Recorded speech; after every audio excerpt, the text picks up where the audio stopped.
Hi, I'm Tom. Welcome to Pursuing the Muse. Today I have Steve Dawson joining me to talk about his career both as a musician and as a songwriting instructor at the Old Town School of Folk Music. Steve graduated from Berklee College of Music and moved to the Chicago music scene.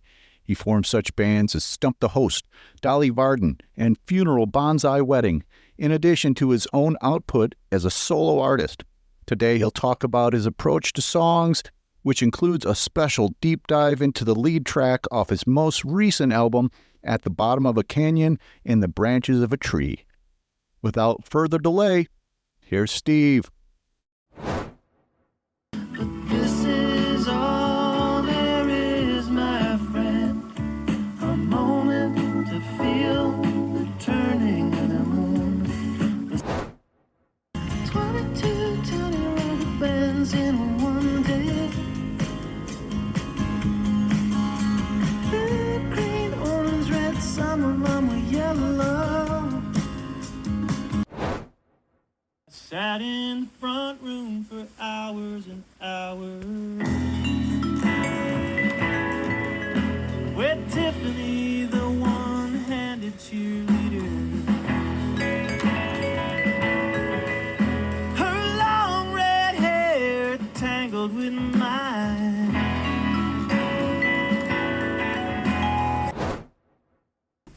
And the record we played was the California Zephyr.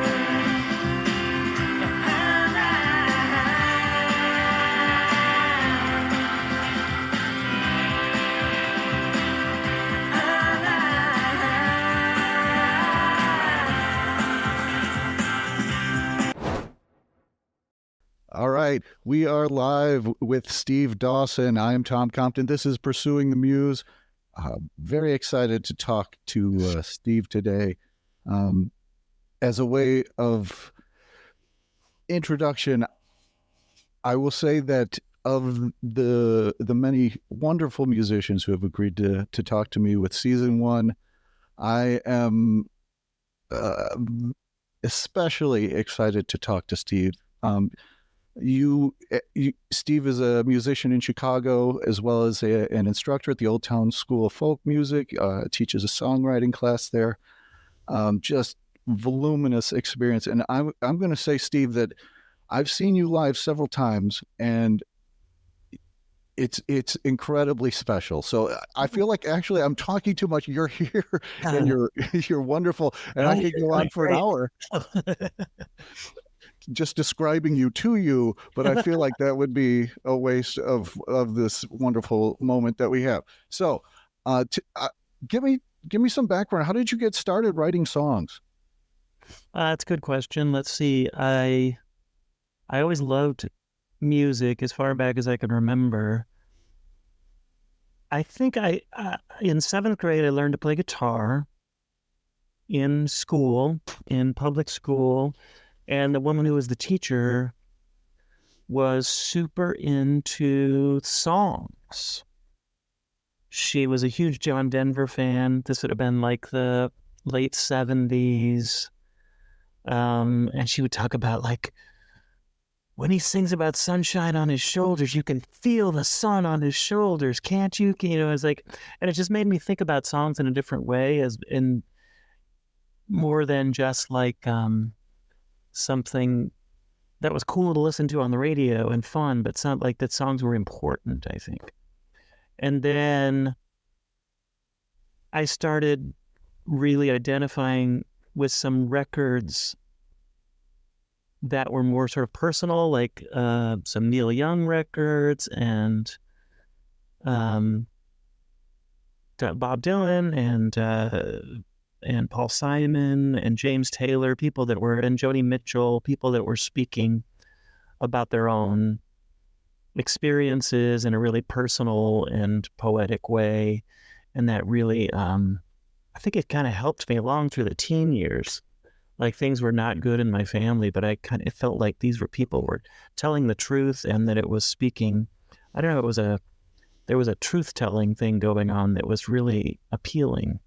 And I just wanted to do it. I just like, wow, like it meant so much to me that I wanted to do what they did. I wanted to figure it out. And I think that's still the pursuit. I'm still wanting to figure it out. Getting a little closer every time, huh? Well, I don't know. So you get closer, then you get further away. You know, it's not like it doesn't seem like it's a steady path. It's more of an up and down, like a wave, like a sine wave or something. And it sounds like one of the real appeals was the people you're talking about, kind of a Mount Rushmore level of songwriter, is the vulnerability. Yeah, sure. Right. And with where you were at that point, and you're talking about, you know, your family situation, were you able to be vulnerable and kind of work out some stuff for yourself at that point? Oh boy. I mean, as a teenager, everything is confusing. I mean, I know it provided comfort and gave me something to do and something to identify with. I don't know about. It just seemed to the vulnerability part just seemed to be a natural piece of it. And I'm not a fan of music that has a lot of artifice, and that's probably why. But I'm sorry, I don't even remember exactly your specific question, but I don't know that I was self-aware enough to know. Mm-hmm. Right. Yeah, I was just kind of grasping at straws and trying to figure it out. Sure. I mean, you know, those songs were terrible, but it was, you know, clawing my way to try to figure out how to do it. Right. You got to get through a few bad ones to get to the good ones. Yeah. Many, many, many bad ones. You know, as I was getting ready for today, earlier this week, I was kind of a little intimidated because you have such a long career and your voluminous output, and where you are teaching songwriting, it was very cool. And then I realized, oh my gosh, Steve has a book. It's true. It's true. And so I was like, before I talk to Steve, I've got to get this book. And I've been like reading it the last few days, and it has almost everything I could think to ask you. I'm talking about Steve Dawson and Mark Caro have co-written a book called Take It to the Bridge. And the parenthetical, although there aren't parentheses on the cover, is Unlocking the Great Songs Inside You. And in terms of who I envision the audience of this podcast being, this is like a Bible, you know, that kind of level of, I just loved this book. I really had a hard time putting it down. I mean, a lot of the credit goes to Mark Caro. He conceived of the format and he posed the questions.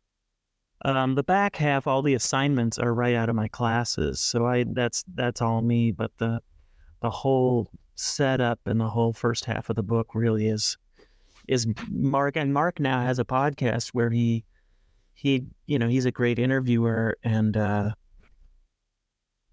you know, you can tell just from the way that he asks questions to me in the book and the way that he asks questions on his podcast, there's a real through line. And yeah, he's very good and very insightful. He seems to have an encyclopedic knowledge of music. Yes, he does. He's a music lover for sure. So I don't know. Is that the right word? Encyclopedic? It's close. It's close. You know what I mean, right? I think is the word. Thank you for giving me that. All right. So you went to Berklee's College of Music, right? That's right. Yeah. Right out of high school. Yep. And is that still a part of what you do? Because it seems like that would be that's jazzy stuff, right? And you've moved away from jazz. But did it inform? I was never a jazz musician. I mean, I studied jazz guitar with a guy in high school, and I was super into it. And I got into like Kenny Burrell and Wes Montgomery and and stuff like that. And I tried to play like that, but it wasn't really who I was. But Berkeley, I guess, has a reputation for being a jazz school, but it's really not. It's it's like a trade school for being a professional musician. And it sort of gives you tools to make a living is a phrase. I don't know if that's the right phrase, but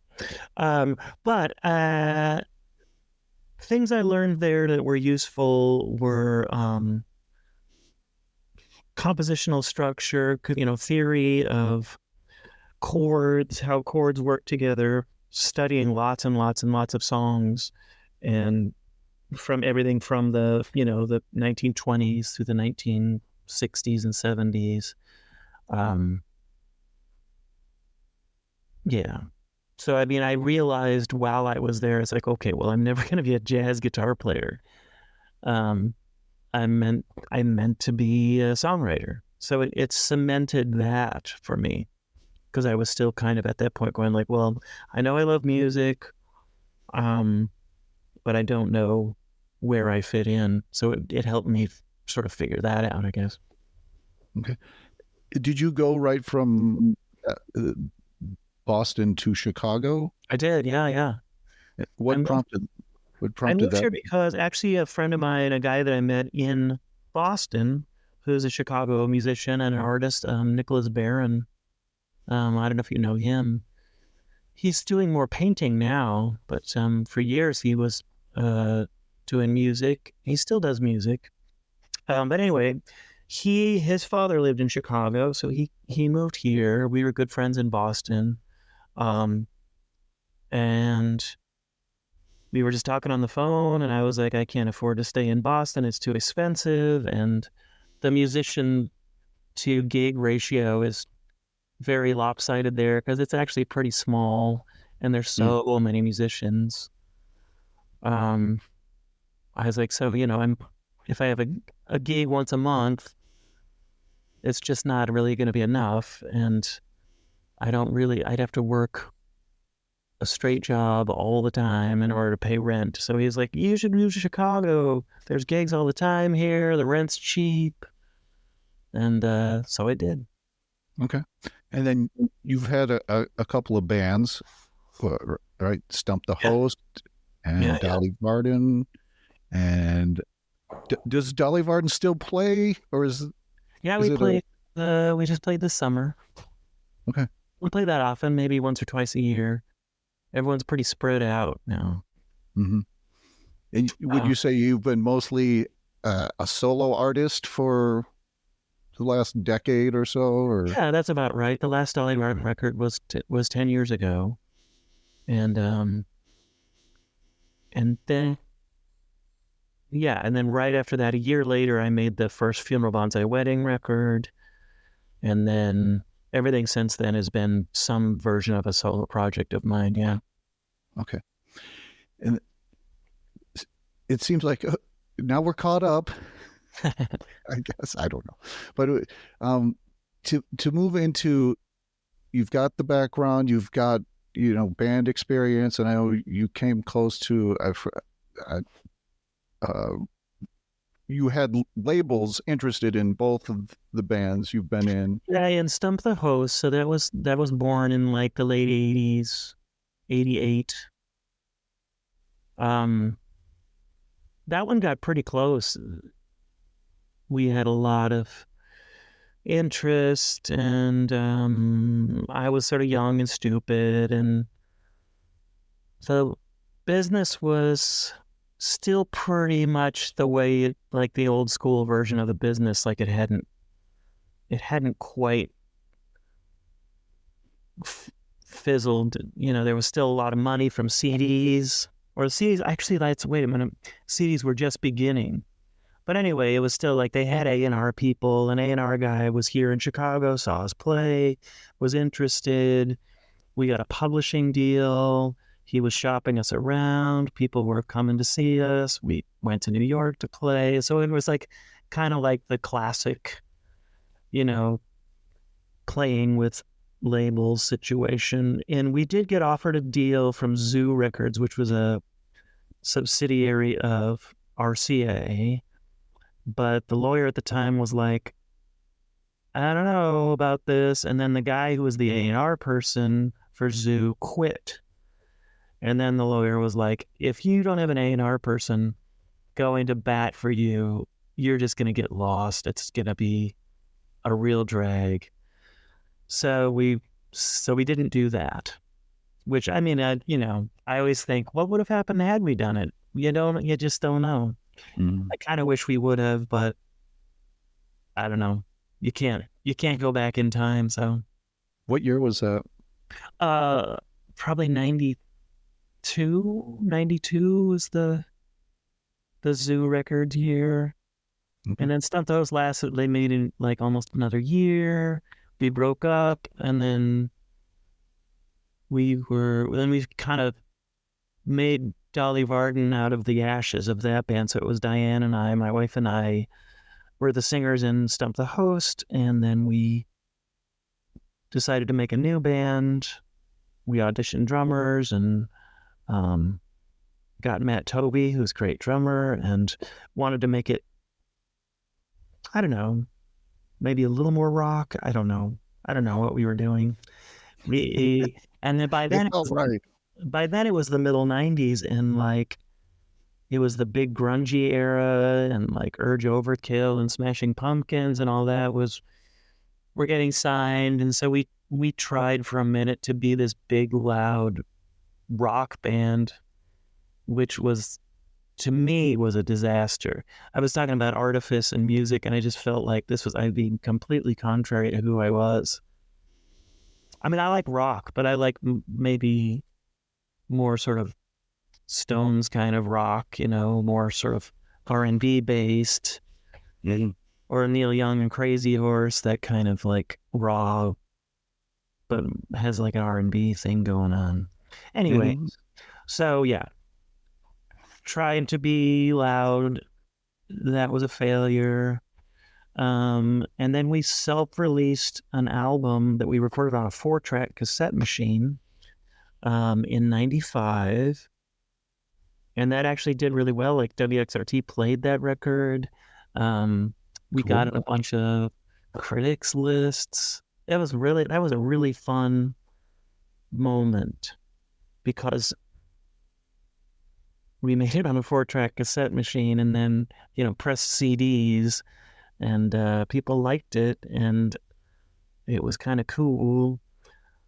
So we got more. Then because of that, it sort of spiraled. We did a South by Southwest show in 96, and there was a room full of our A&R people.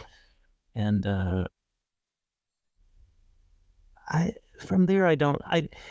nothing eventually came of it, because I think at that point, the music business was getting scared. I think like they needed sure things. It was this kind of thing. We sat down with one of the labels, and they were like, well,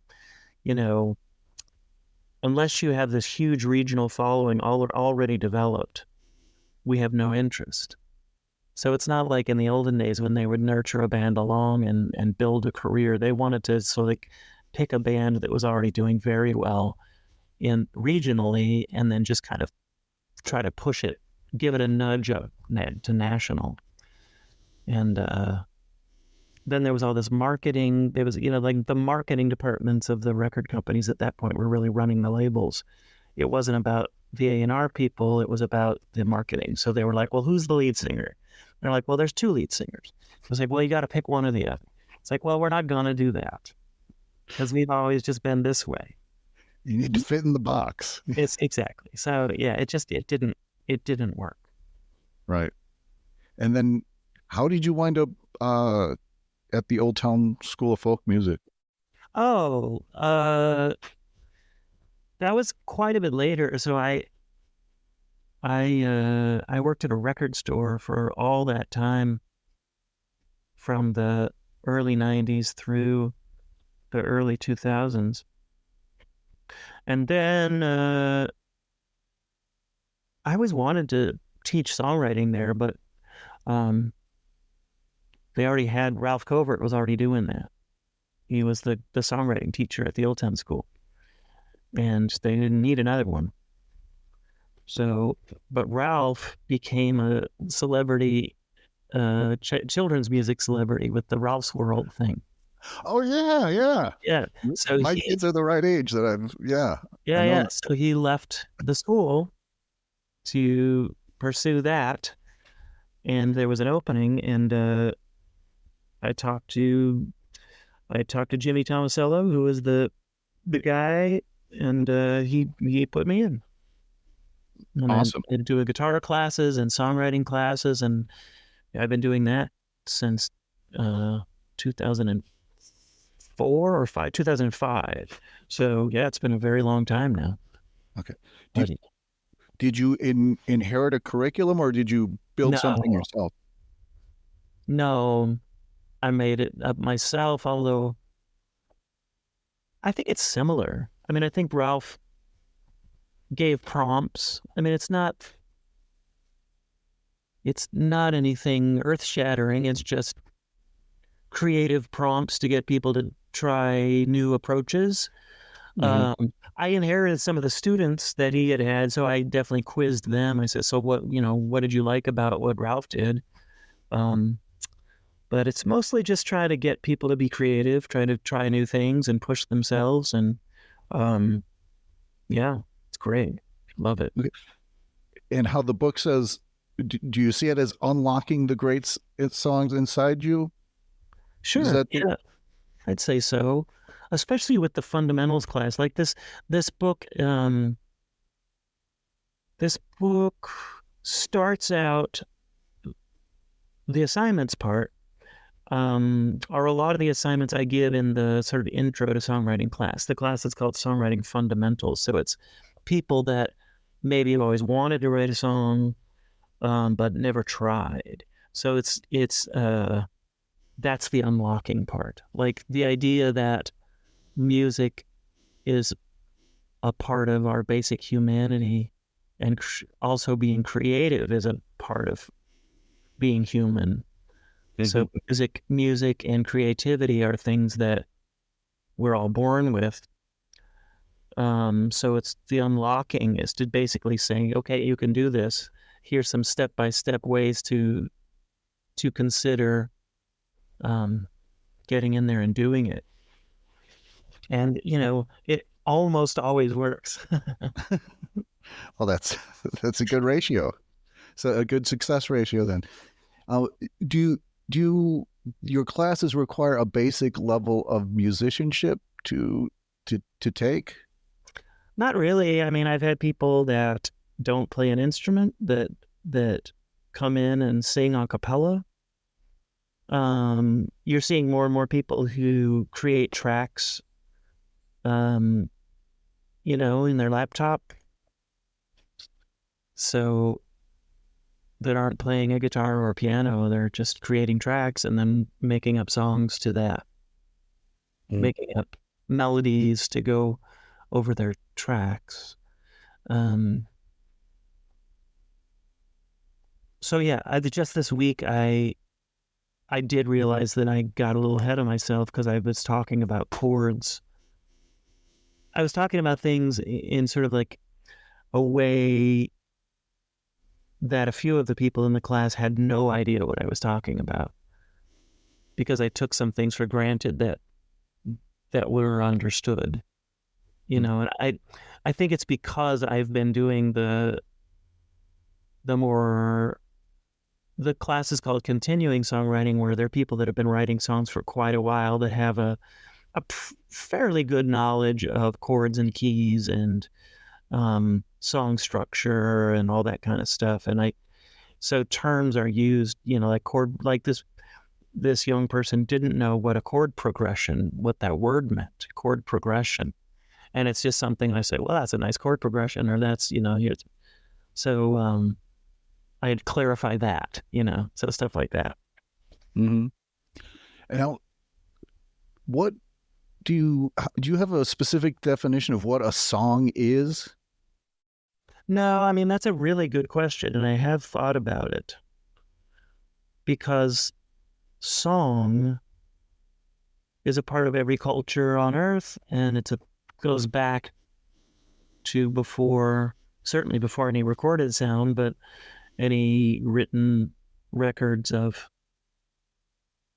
song, since singing is a basic human thing. I think people were probably singing things when they were doing cave drawings and stuff. We just don't have a record of it. So I think at its most basic, it's a combination of words and music. To me, a song has words. Okay. So instrumental wouldn't... An instrumental is, you call it a tune or a composition, or a song in my world has words. Okay. The terms are very fluid in the sort of folk world of song, like Right. whatever a verse is a verse and a chorus. Over time, the definition of those terms have changed a lot. But to me, a song has words. Okay. Does it require intention to be a song? Or, Oh, probably some intention. Sure. Yes, I would say so. Yeah. Yeah. It's like, I wonder, am I philosophizing too much? It's like trying to grasp at something like transcendental or something spiritual that's floating in the ether. And well, it's not speech. It's not poetry. It's not. So you could kind of, by process of elimination, there's an emotional connection to song. Like there's something having to do with combination of heart and head, where you're emoting something. Probably origins of song are spiritual in nature, like trying to connect with gods or spirit, or at least there's something out there that is beyond me. Yes. And I can maybe grasp at or get in tune with. I don't know. Like if you say something, it's appealing, or it has an effect. But when you sing that same thing, it has a deeper effect. You could, so there's something about singing words that adds power and emotional power and context to the words. So the two things together is very powerful, and to me, the most moving art form. Yeah. I was in the car with my son, who's 15, not too long ago, and I was grasping for common ground bands that I could put on, and I wound up putting on Led Zeppelin Physical Graffiti, which we both like, and I was realizing I don't understand half of what Robert Plant is singing on there. Yeah. And it's hard to connect at the intellectual level. And I don't know how intellectual Led Zeppelin really gets anyway, but at the music heart level, I just love it, And, yeah, that is a fascinating part where you don't have to understand what the words mean for it to have the emotional connection. So that has something to do with the sound of a voice singing and the intention, like you said, the intention behind it. Yeah, it's very same to me, like with Radiohead, where I don't, unless I read the lyrics, I often don't know what he's singing. Mm-hmm. Very, very impactful. Right. Yeah. So yeah, it's fascinating stuff. And I know, to get back to your music, where your I'm just going to speak from being in a room where you're performing, and just as a side, you have such command, and you're so mesmerizing. I'm on the edge of my seat. It's like you're constructing this whole world and inviting everybody who's in the audience in, and it's so intimate. And you that I've only seen you solo acoustics. I haven't seen you in the full band setting, so I can't contrast it. But it's just it's marvelous. I mean, because I appreciate you saying talking about the song, but it builds with like in a performance. It's Yeah. now the song is coming alive in a unique way, and I mean you've got you're so talented and gifted that you're building the layers, because you need the song to be good for the performance to work. So you've got all the pieces. So that's where I coming back.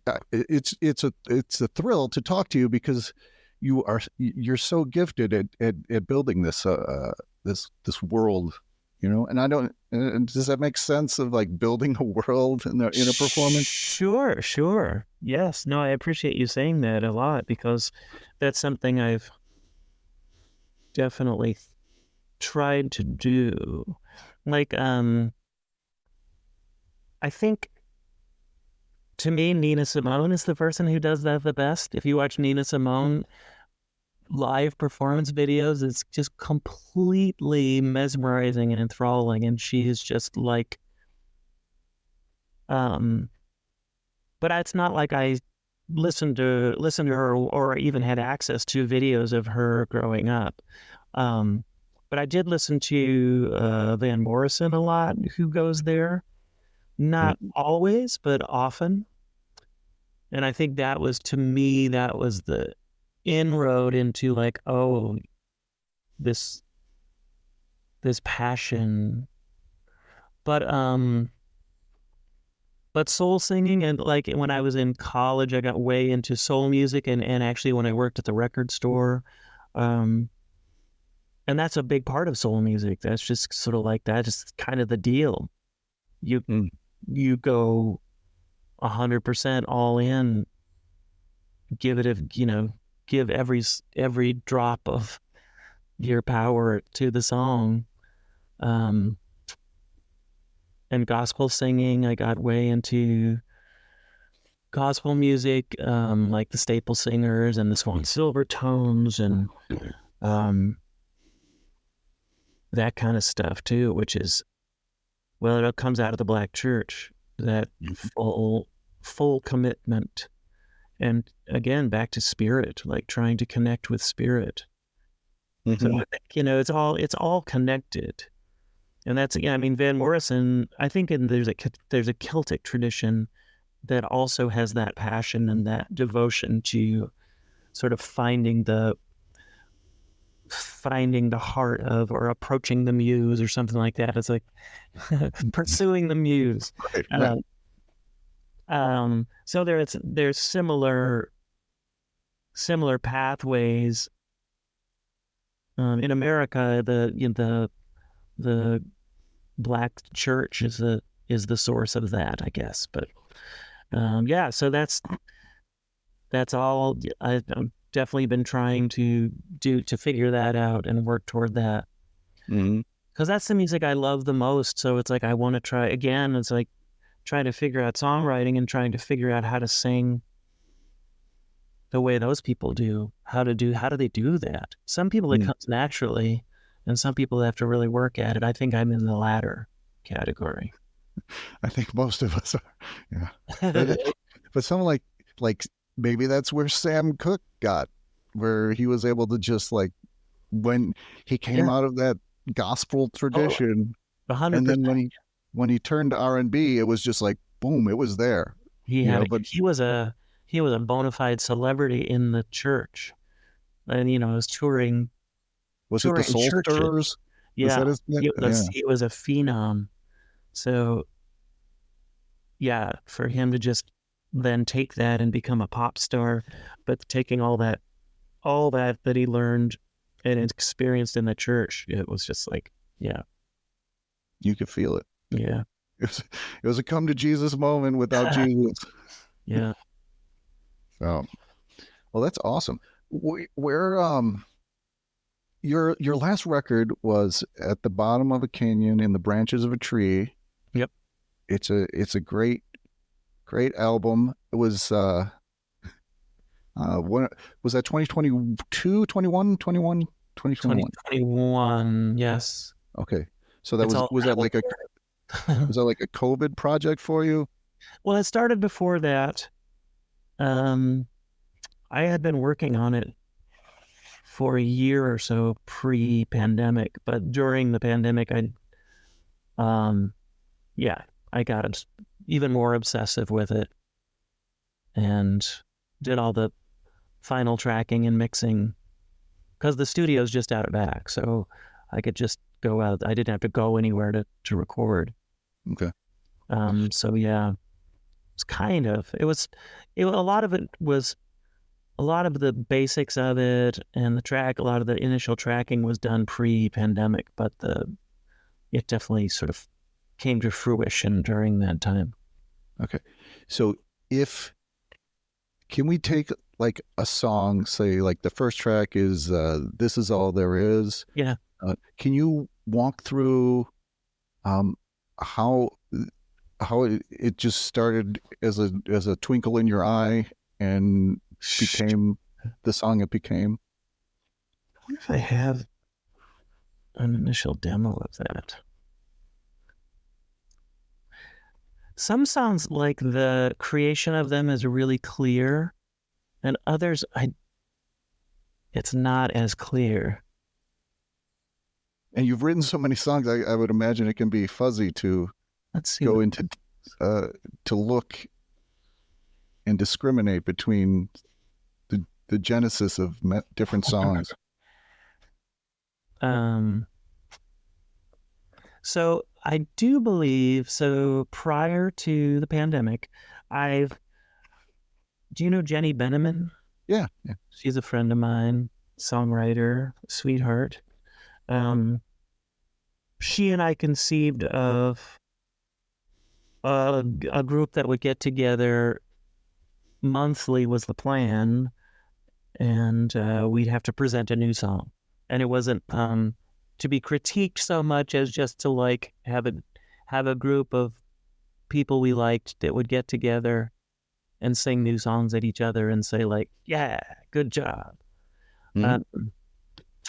So that a lot of the songs on that record are from forcing myself to write songs so I would have something for that group. So I probably wrote that song very quickly. I don't remember too much about what I was thinking other than, I mean, there's a lot in my songs. There's a lot about mortality. There's a lot about passage of time. There's a lot about trying to convince myself to enjoy the moment. So, and I do that. The first line is like, it's not going to be all right, which is I get tired of. It's the phrase that people say like, it's going to be all right. And Right, a lot of cases, it's going to be all right. Everything's going to be fine. It's like, is it though? Maybe I used to think that, but I don't know that I think that anymore. And I think a lot of this is maybe the post-Trump world where I lost a lot of faith in human beings, in humans' ability to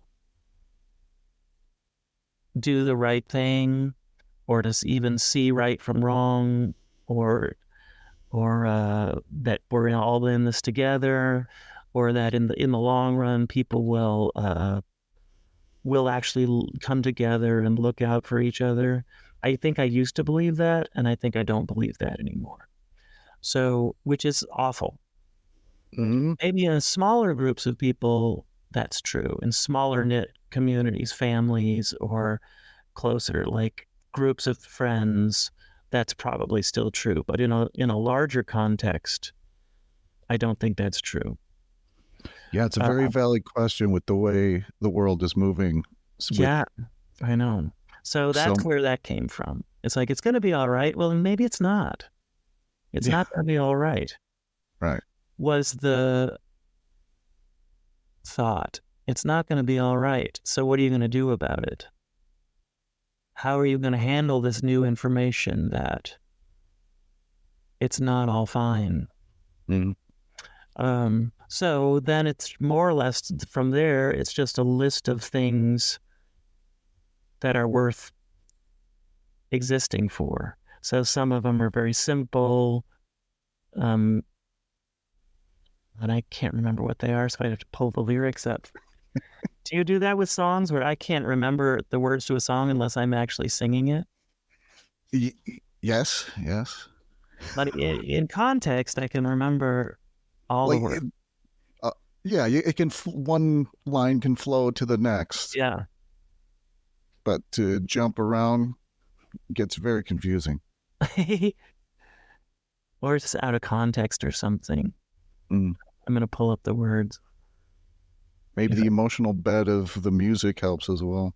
Oh, totally. I do remember in that song, let's see. It's like...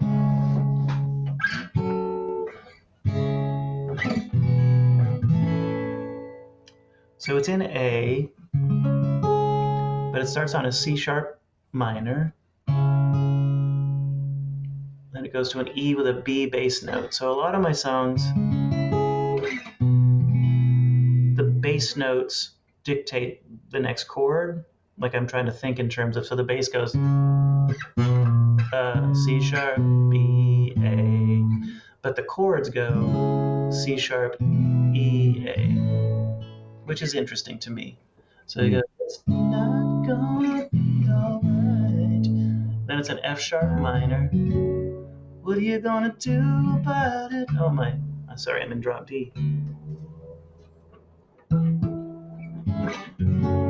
I thought that was kind of cool. It's F sharp minor, and then the chord stays the same, and the bass note goes down to E. Cool. So it's not going to be all right. What are you going to do about it? Get back in bed and turn out the light. Try not to think about it. And then D for the chorus. This is all there is, my friend. A moment to feel the turning of the moon. So that's something. Fingers caressing your head. Or something like that. See, and this is why I haven't played these songs in a while, so now I'm here. Oh, time. Put you on the spot. Yeah. The song's stuck in your head. The secret's hidden in the hollow of your bones. It goes to a 2 major. I like that song. That sound. Decades float by. Passage of time. Half awake, half holding on. One outrage at a time. I remember liking that line. Look around, another one's gone. And this is all there is, my friend. Tree to tree, searching for food. Okay, so I happen to really like that line. That's based on my wife and I go to this super, super remote place in Costa Rica. We've gone a bunch of times. We love it so much. With the holler monkeys and stuff. What's that? With holler monkeys and stuff. Yeah. But so where we go, there's these scarlet macaws that travel in groups, like they're couples, and they spend every day just going from tree to tree to tree to tree looking for food. And then that's the same thing the monkeys do. And then that's the same thing that, like, all these critters, all these animals, that's their life. Just like traveling tree to tree looking for food. And I just like that what a basic Just survival. It's survival. And they're not thinking about the past or the future or, their hopes and dreams. They're just doing this thing. They're going, so I don't know. To me, I liked that line a lot. To me, that's the best line in the song. And it just kind of goes by. And anyway, so it's like, this is all there is, tree to tree searching for food, fingers caressing your head, the sound of laughter lighting up the room. So yeah, I don't remember specifically the process of writing this one that much, which I think is what you asked, but I'm afraid I don't remember it. That's an incredible deep dive there. Well worth the journey. Was that something where you had the chords first, or did you have the idea of what you were going for in That's what I don't remember. I have a feeling they both came at the same time. Like probably that line, it's not gonna be all right, is probably the first thing that happened. And that's just picking up the guitar, playing a chord. I like that chord. And then just seeing where it goes from there. There's this great Paul Simon interview where he talks about, as the writer, he likes the exploration. He likes the freedom of the exploration and just sort of seeing where it's going to go. So he doesn't plan anything out. It's like, well, let's see. And he likes to sort of entertain himself in the process. So I like that idea. It's not planned. It just, as it goes, and kind of like, oh, I wonder what this will do. Oh, no, I don't really like that direction. Let's see if we can veer it over here. There was a funny line in the book, Take It to the Bridge, where I believe you said something about distrusting the cleverness of people who have the lyrics first. Like, you prefer the soulfulness of the music being the impetus for the words. Oh, wow. Well, those conversations were like 10 years ago. I keep putting you on the spot with I'm probably less judgmental now. No, it was not. It wasn't a judgmental thing. It was more of a funny quip, because you talked about you've done both approaches, words first versus music first, but then to be a button on that topic. Yeah. You said it's something more about. Again, it goes back to the artifice thing. It's about being clever. I really appreciate like Tom Lehrer and people that are people that are very clever and very smart and very witty. I appreciate that, but I'm not that. I mean, I have a good sense of humor, but I don't think along those lines really. I'm happy when I get a witty line, but it's not. Anyway, so for me, I don't relate too much. I mean, I'll listen to Tom Lehrer and go, wow, that guy's a genius. That's really funny. But it doesn't move me. It's right. It's a purely intellectual experience. You're right. It's not going to make your top 5 album list just to be witty, because you're not going to come back to that over and over again, like something that... Yeah. But some people, that is their favorite. They love that. That's their favorite music. Yeah. So, and that's fine. But for me, I think that's what I was talking about, the distrust thing. And like, distrust is such a weird word to have chosen, but I guess that's just the way it happened.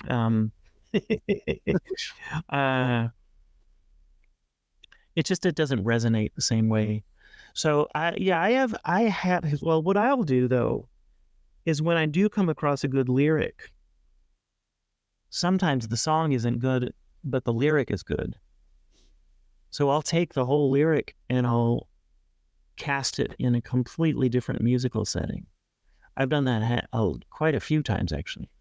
There's a song on the newer record called 22 Rubber Bands that went through a bunch of different musical beds and then it landed where it is now, and it finally feels right. It never quite felt right. So that's something. You put out a really cool YouTube video where you walk through the production side Oh yeah. with which I just it's fascinating to see someone who is as talented as yourself sharing like those foundational bricks of Oh, how cool. the process of production. I love that because I always think like you start with a click track and then drums and then the bass and but you started from like strumming guitar, right? When it came to the production, I think you were like, and I'm like, how do you how are you staying in time? I mean, I guess you're good enough that you're able to stay in time, but it was just awesome to see that and to have that reshape my whole vision of how recording should happen. Oh, So thank you yeah. for that. That was fun. Yeah, that was super fun to do. I should have done more of those, but I don't know. I don't have time, but I should, I guess. I know there's just not Yeah. all the things we should do Yeah. and what actually happens, but there's a rabid audience out there when you share those nuggets, those gems. So like stepping through that song just now was just awesome to see and hear. So Oh, cool. but before we'll be wrapping it up in a couple minutes, but I just want to touch a little bit on when you write songs for you mentioned Funeral Bonsai Wedding, which is more it has a unique setup as a band, right? Because you've got vibraphone. Is it vibraphone or xylophone? Yeah. Is that the vibraphone. And then Vibraphone is a xylophone that has electronics. It has like almost like a Leslie speaker thing that it has a spinning thing so that it has, it can get the swirl. Yeah. Yeah. Okay. So and then drums and bass are you composing for those instruments in mind when you write the Funeral Bonsai Wedding songs? Sort of. Some yes, and some were just songs that were around. That Ezra Pound song that opens the first Funeral Bonsai Wedding, that one absolutely was written with that band in mind. I visualized the impact of that band playing something that sounded like that, like a 6/8 thing that had these bursts of energy, sort of almost like a call and response to the vocal. So that's like hours and hours band, wow, and then another line, and then so that the vocal and the band are like bouncing off each other and having those musicians with that sort of explosive, vibrant feeling doing it, but not in a rock way. Between Frank Rosalie, the drummer, and Shevitz, the vibraphonist, and Jason Redkey, there was just this. It's kind of a wall of sound in a really a non-rock kind of wall of sound that's really it's powerful, and it's like being in the center of a hurricane to be up there playing with them. It's incredible. Nice. Yeah, and it's really refreshing because it's a unique mixture of instruments. Yeah, some people were not fans because I think they're not fans of vibraphone. So they're like, there's too much bells, was what somebody said. And I was like, well, I mean, okay, you're not the audience for this record then. Right. You can't please all the people all the time, right? Yeah. So, okay. Yeah. All right. Well, Steve, I see we're approaching the end time here, and it's been such a pleasure to talk to you about music and get closer to making sense of that spiritual thing that we're all chasing. Yeah. Well, thanks so much for inviting me to do it. Yes. And what's before we sign off, what's next for you? What's coming up? Is there another album in the works? Yeah. I have a new record that's basically, it's all tracked. It needs to be mixed and mastered, and hopefully it'll come out in the first part of next year. Excellent. Is that going to be on Pravda again? I hope so. I think so. Okay. It's not Great. certain yet, but I hope so. Excellent. All right. Well, thank you, Steve. We'll catch up with you sometime down the road. All So right. thank you. Thank you.